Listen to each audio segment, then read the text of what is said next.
সব আল্লাহর দান এবং আমার পাপুরি মায়ের অবদান, পাপুরি মায়ের আশীর্বাদ। মাকে প্রণাম, আগে মাকে প্রণাম করি, মা আগে মাকে প্রণাম করবো, তারপর আগে মাকে প্রণাম করি।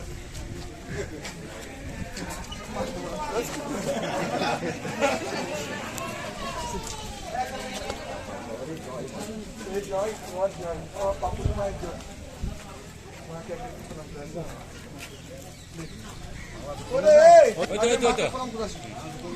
আগে মা, তারপর আগে মা, তারপর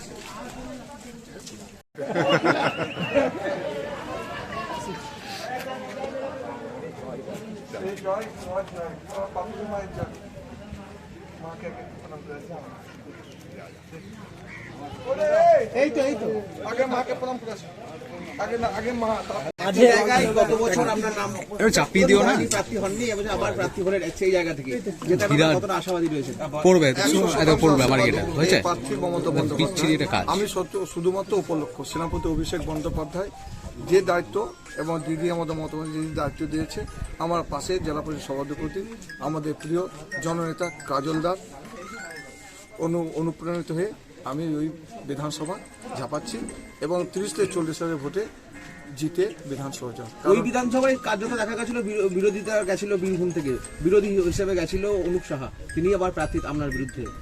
দেখুন, ওটা হতে বিজেপি, আমাকে মমতা বন্দ্যোপাধ্যায় অভিষেক বন্দ্যোপাধ্যায় দায়িত্ব দিয়েছে। জোড়াফুল চিহ্নে মমতা বন্দ্যোপাধ্যায় উন্নয়ন নিয়েই আমরা যাব এবং মানুষ ভোট দেওয়ার জন্য অগ্রিম হয়ে আছে। আমরা জেনে রাখুন, মমতা বন্দ্যোপাধ্যায় চতুর্থবারের মুখ্যমন্ত্রী হবে, আমরা তার সৈনিক। আপনি প্রার্থী হলেন, এই জেলার কোন নেতাকে ধন্যবাদ জানাবেন?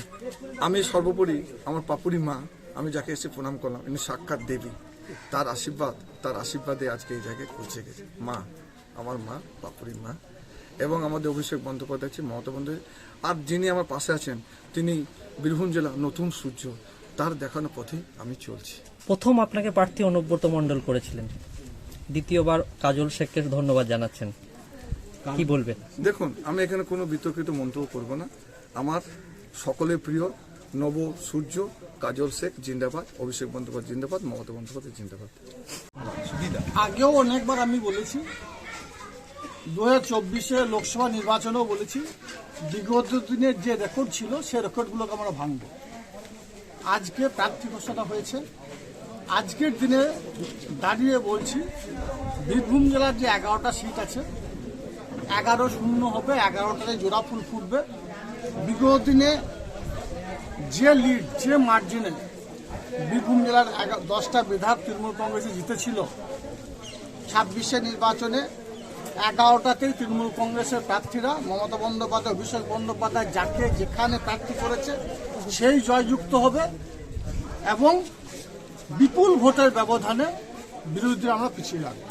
বেশ কিছু জায়গায় তৃণমূলের প্রার্থী বদল হয়েছে, তার মধ্যে বীরভূমও রয়েছে, কি বলবেন? দেখুন, প্রার্থীর ব্যাপারটা রাজ্য নেতৃত্ব, সর্বোচ্চ নেতৃত্বের সিদ্ধান্ত।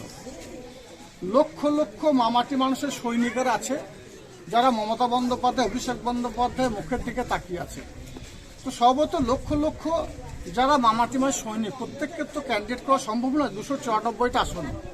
সর্বত কেউ প্রার্থী হবে, কেউ হবে না। বিগত দিনে আমিও তো প্রার্থী ছিলাম না, কিন্তু মমতা বন্দ্যোপাধ্যায়ের অনুগত সৈনিক হিসাবে, নির্ভীক সৈনিক হিসাবে লড়াই করেছি।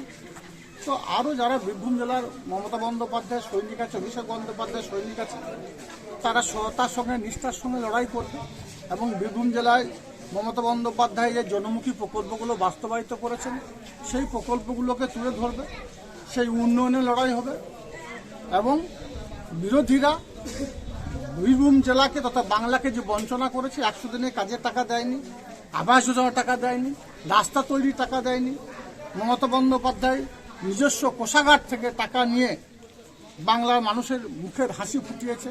সর্বতই বাংলার মানুষ বুঝে গেছে। 21 নির্বাচনের যোগ্য জবাব দিয়েছিল, 23 জবাব দিয়েছে, 24 দিয়েছে, 26 জবাব দিয়েছে। দ্বিতীয়বার আপনি জনপ্রতিনিধি হিসেবে লড়াই করছেন, তাও আপনার মহকুমার বাইরে। বিজেপি সিপিএমকে টেক্কা দিতে পারবেন? বীরভূম জেলায় বিজেপি সিপিএমের কোনো অস্তিত্ব আছে বলে আমি মনে করি না। বীরভূম জেলায় তো সারা বাংলায় সিপিএম কংগ্রেস তো শূন্য হয়ে গেছে, ওদের নাম না নেওয়াটাই উচিত। রইল বিজেপি, সেও বাংলার মানুষকে, বাংলাকে যেভাবে পিছিয়ে দিতে চেয়েছে, ধর্ম নিয়ে যারা রাজনীতি করে, যারা মানুষের মধ্যে বিভাজন সৃষ্টি করে, ভোটের সময় এলে যাদের দেখা যায় ভোটের বাজার সময় যারা অন্য রাজ্য থেকে টাকার বস্তা নিয়ে এসে মানুষের মধ্যে বিভাজন সৃষ্টি করার চেষ্টা করে, তারা ভোট চাইতে গেলে বাংলার সুবুদ্ধি সম্পন্ন মানুষ, রাজনীতি সচেতন মানুষ ভোট দেবে না। এসআইআর নাম করে ইলেকশন কমিশনকে কাজে লাগিয়ে যারা সারা বাংলার মানুষকে লাইনে দাঁড় করিয়েছে, তাদেরকে বাংলার মানুষ ভোট দেবে না।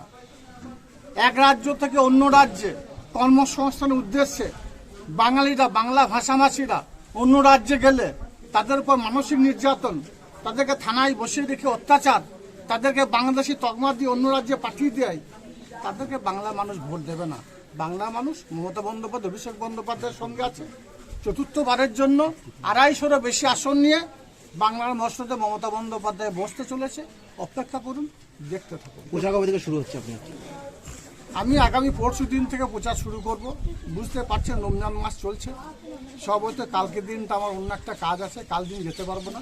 আগামী পরশু দিন থেকে আমাকে দল যে দায়িত্ব দিয়েছে সেই কেন্দ্রে আমি পৌঁছে যাব।